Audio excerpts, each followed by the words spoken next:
Salve, meus queridos amigos, você está no programa Alma Querida, onde nós respondemos os e-mails que nos são encaminhados. Nosso primeiro e-mail de hoje traz uma pergunta, uma questão. Por que a doença me persegue? Será que alguma doença persegue alguém? Vamos ver. Nosso missivista diz assim: é um enorme prazer escrever para o Senhor. Desde os meus 14 anos eu tenho ataques epiléticos e isso prejudica muito a minha vida. Frequentei muitos lugares esquisitos em busca de uma solução para o meu problema, mas nunca me levaram a nada. Já havia perdido a minha fé quando comecei a frequentar um centro espírita, aqui em São Paulo. E de repente as convulsões pararam. Agora, 5 anos depois, voltaram e recentemente quebrei até mesmo o meu nariz, devido a um de meus ataques. Está muito complicado de eu me recuperar. Gostaria de saber o que fiz de errado, porque esta doença me persegue. Me envie um pouco de luz através de suas palavras. Muito obrigado. Meu querido, você diz que quer saber por que essa doença te persegue e o que foi que você fez de errado. Eu não costumo pensar desse jeito, né? Primeiro, a doença não te persegue. Você perseguiu a doença. O que você fez de errado? Você fez alguma coisa que contrariava a lei de Deus que está escrita até na sua consciência.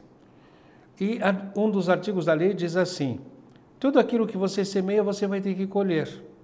Se você semear na carne, vai colher morte, corrupção, coisas negativas, sofrimentos. Se semear no Espírito, vai colher para a vida eterna. Então, no atual estágio da nossa evolução, nós usamos a palavra errado. O que foi que eu fiz de errado? De que forma? Com uma tendência já a nos julgarmos, a nos castigarmos.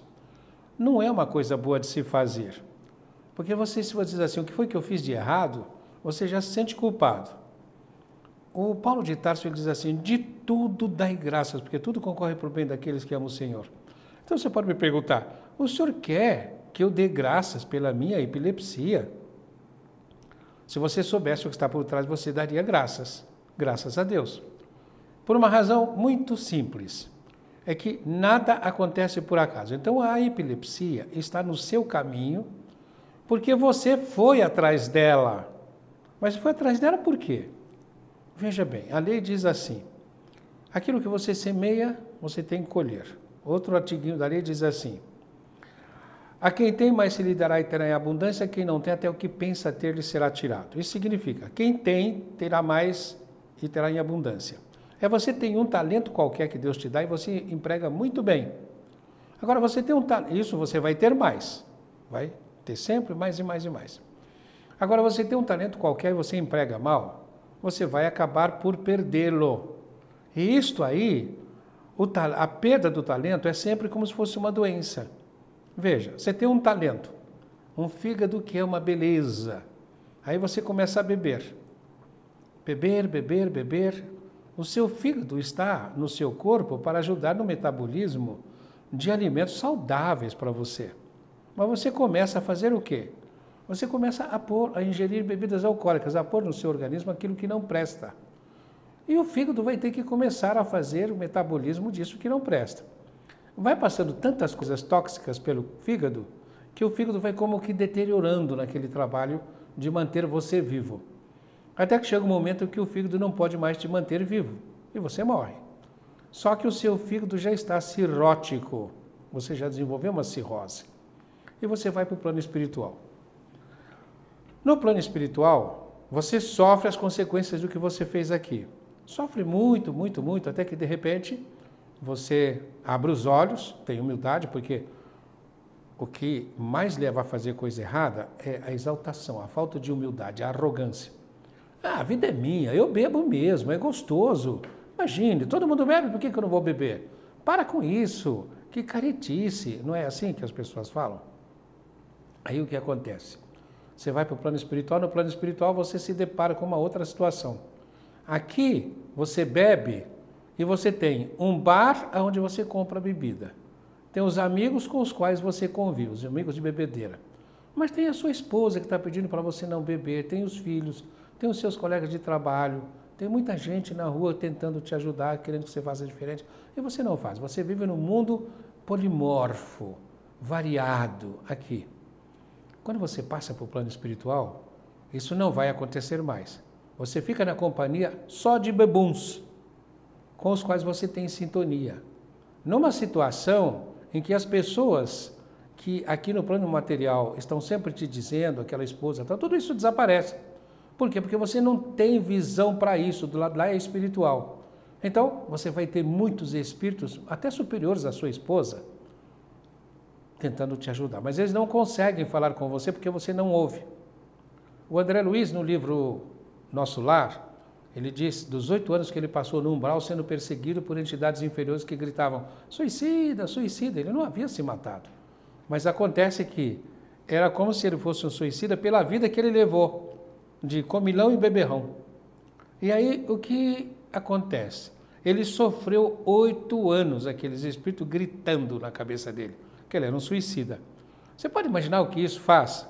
Faz com que ele se conscientize de uma maneira tão grave, tão profunda, fica gravado na consciência dele. Comer demais, beber é uma coisa negativa.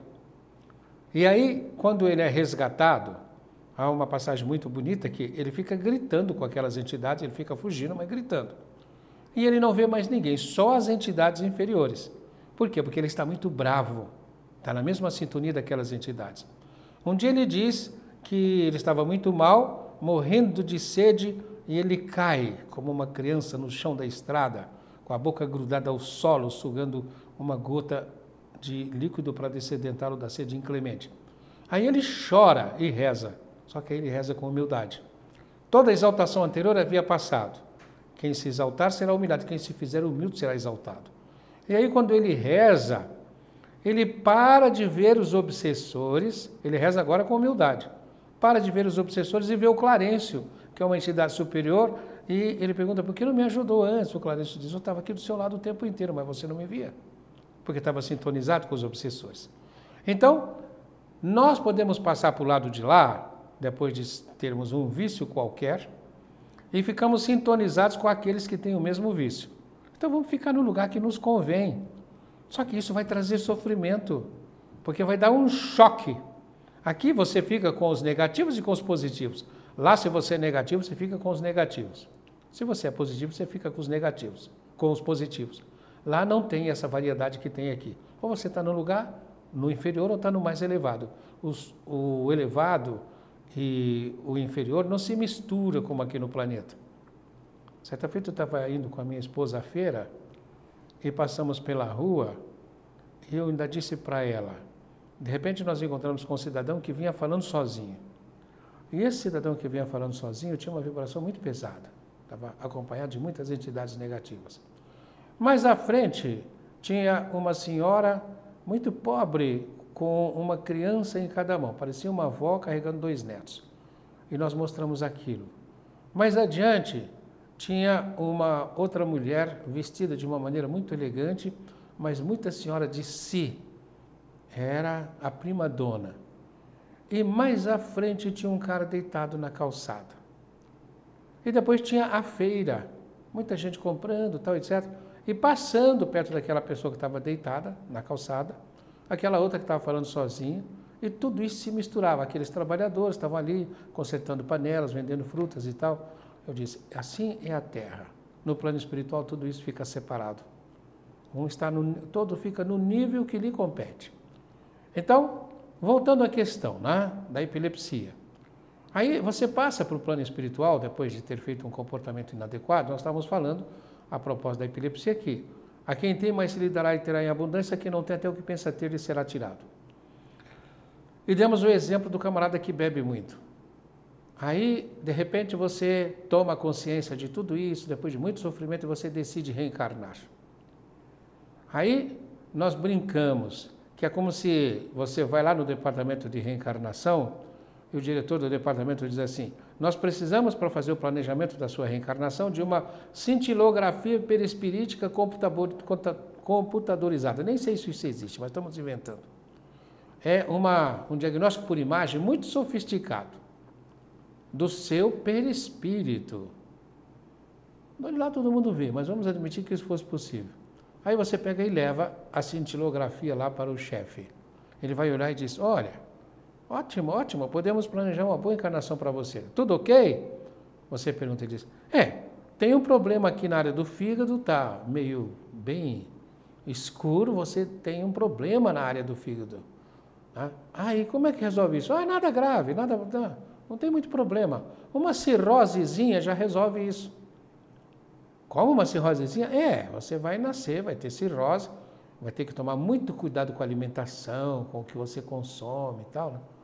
Por quê? Porque você vai ter que parar de beber.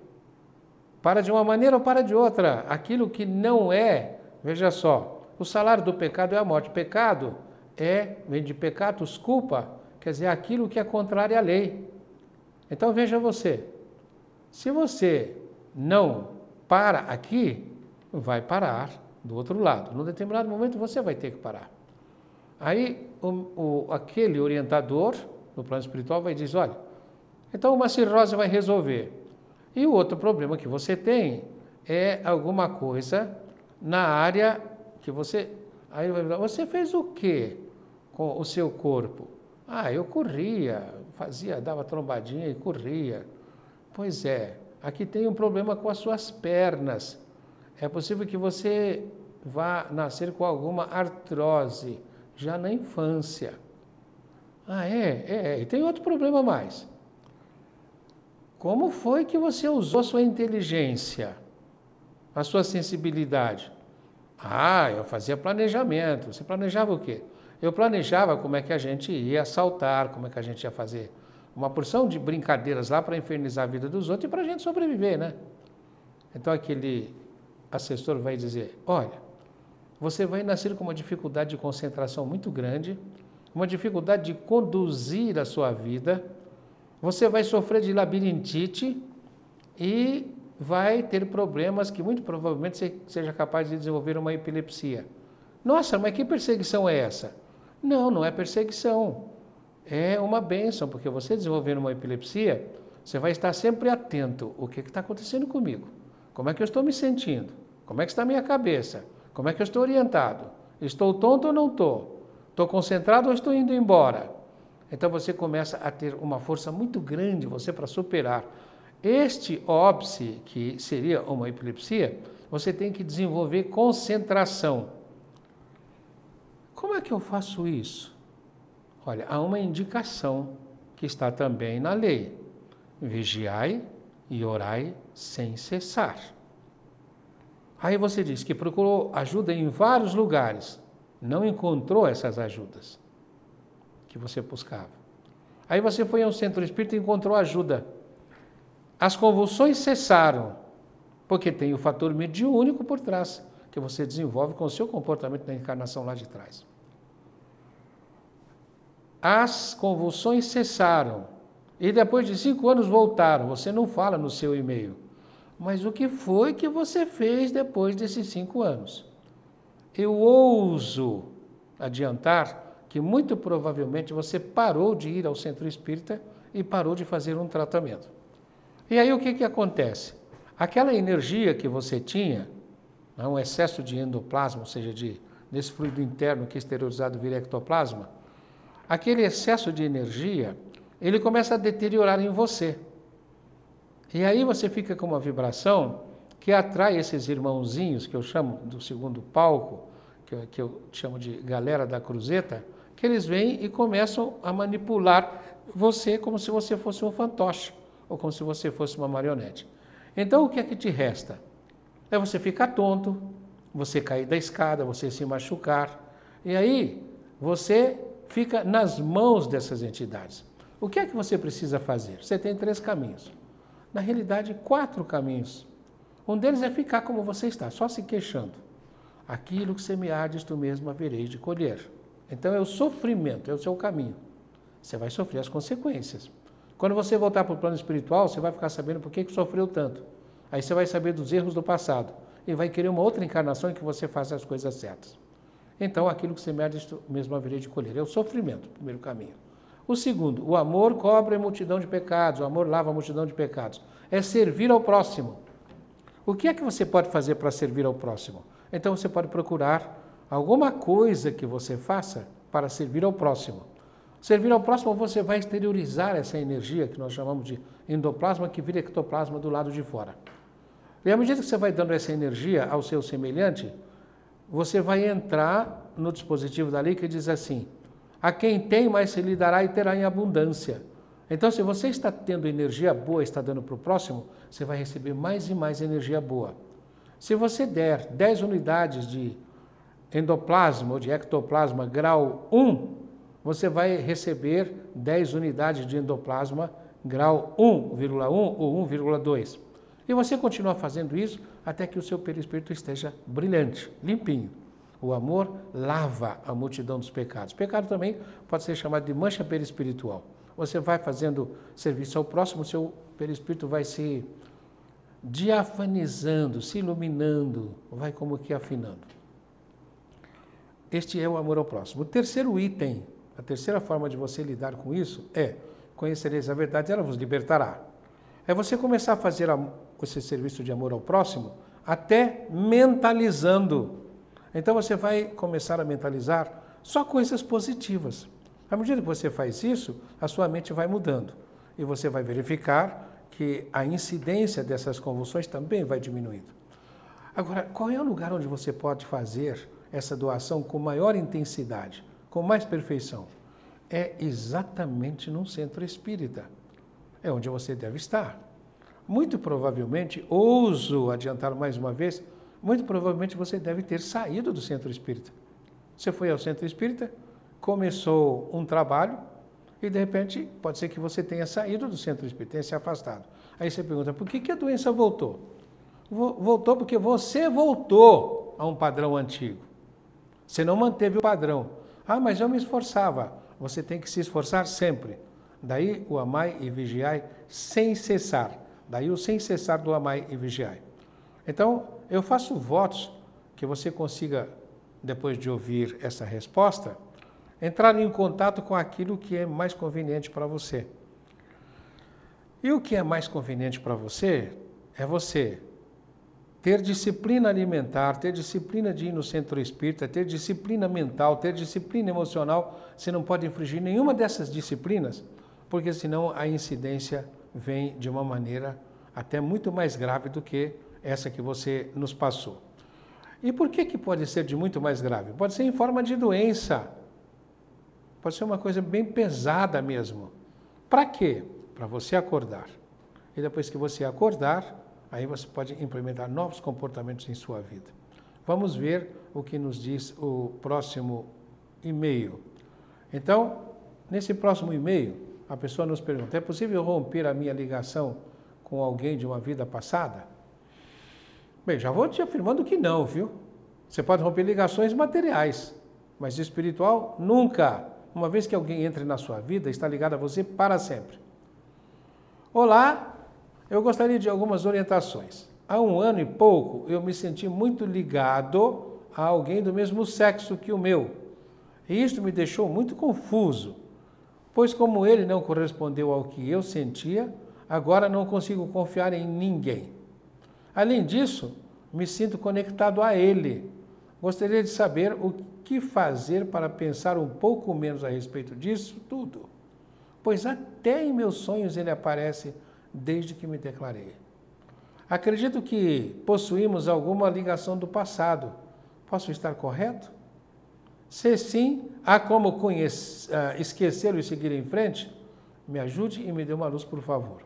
Muito bem. Se vocês têm alguma ligação do passado, com certeza tem. Como é que você faz para esquecê-lo? Não faz.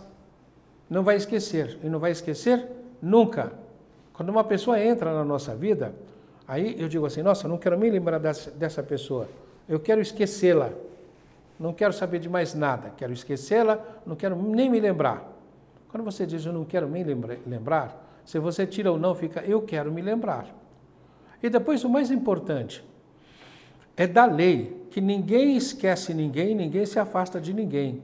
Uma vez que alguém entrou no seu caminho, é seu parceiro pela eternidade. Se você for muito inteligente, esse parceiro seu, você vai querer que ele se santifique. Daí você vai querer que os seus obsessores se santifiquem. Nós vamos querer isso. Os nossos obsessores precisam ser santos para que nós estejamos muito bem. Então, é importante ter isto em mente. Quando você faz, né, esse tipo de coisa que nós falamos, que é sofrer com resignação, serviço ao próximo, e você desenvolve a sabedoria, conhecereis a verdade, ela vos libertará, você começa a vibrar liberdade também para aqueles que te acompanham. E quando acontece isto, você vai ficando cada vez mais livre. Agora, no pertinente à epilepsia, provavelmente, meu querido, numa encarnação passada, você não tinha controle nenhum do seu pensamento, nem das suas palavras, nem daquilo que você estava vivenciando. Vivia ao Deus dará, mas sempre querendo prazer.